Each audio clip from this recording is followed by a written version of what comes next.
there's an opportunity and mukhang okay naman ang lahat. Oo naman, okay. Wala namang problema.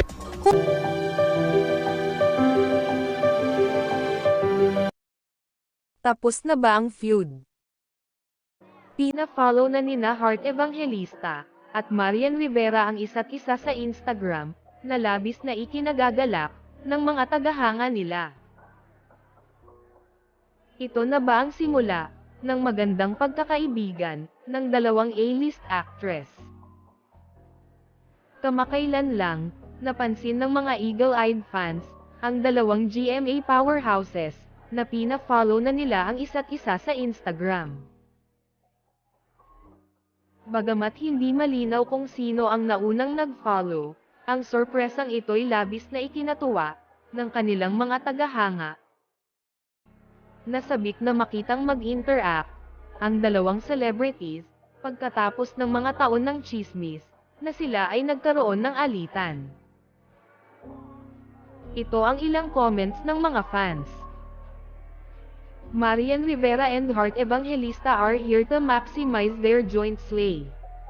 Come through, Queens, sabi ng isang social media user sa X. Sa wakas tapos na yung feud and civil war nila. I'm happy they're now on good terms. I have prayed 4 times like this. Marian Rivera and Heart Evangelista are following each other now. Hopefully, no more bad blood na. Post naman ng isa. I've said it many times before, but they have so many things in common. I hope that misunderstanding and Stan Wars finally is put to rest. They're both beautiful, accomplished, and stylish women.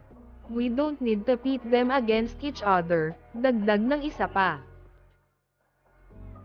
Huling pinagsamahan nina Marian at Heart, ang 2011 comedy film na Temptation Island, kung saan kasama nila, sina Rufa May Quinto, Lovie Poe, at Solen Yusuf. Sa taong ito nagsimulang umikot ang mga chismis, tungkol sa lamat sa pagitan nila, na dulot ng kung paano sila nagpahayag ng interes, na ipares sa mga partner ng isa't isa. Noong panahong iyon, karelasyon ni Heart si Daniel Matsunaga, habang nililigawan naman si Marian, ng asawa na niyang si Dingdong Dantes.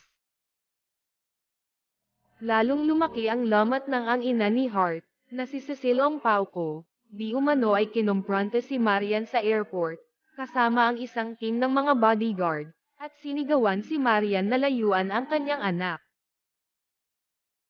Makalipas ang isang buwan, sa isang press conference, nalungkot si Marian, habang inaalala ang pangyayari. Okay naman daw sila ni Heart, kaya nagulat siya sa nangyari.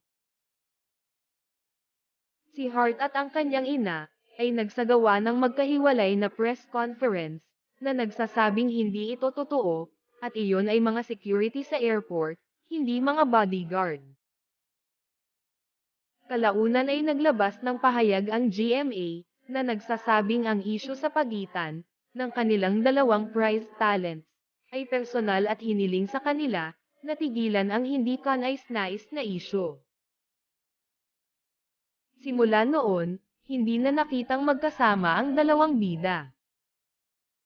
Bagamat napabalitang tahimik nilang inayos ang kanilang isyu noong Dolphy Tribute Special noong 2012, patuloy na pinag-aaway ng mga tagahanga ang dalawang aktres sa pamamagitan ng pagkukumpara ng kanilang mga magazine cover, Dolce & Gabbana shirts, calendar posters, at kung ano-ano pa.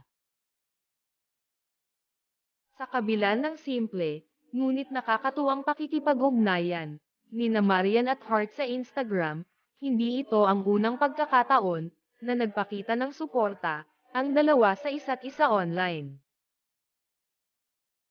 Nauna nang ibinahagi ni Marian, ang larawan ni Heart, sa kanyang Instagram story, mula sa post ng isang local magazine. Kayong mga ka-showbiz buzz, sa palagay nyo, ito na kaya ang simula ng magandang friendship sa pagitan nina Heart at Marian. Ano ang masasabi nyo sa kwentong ito? Please leave your comments below at pag-usapan natin.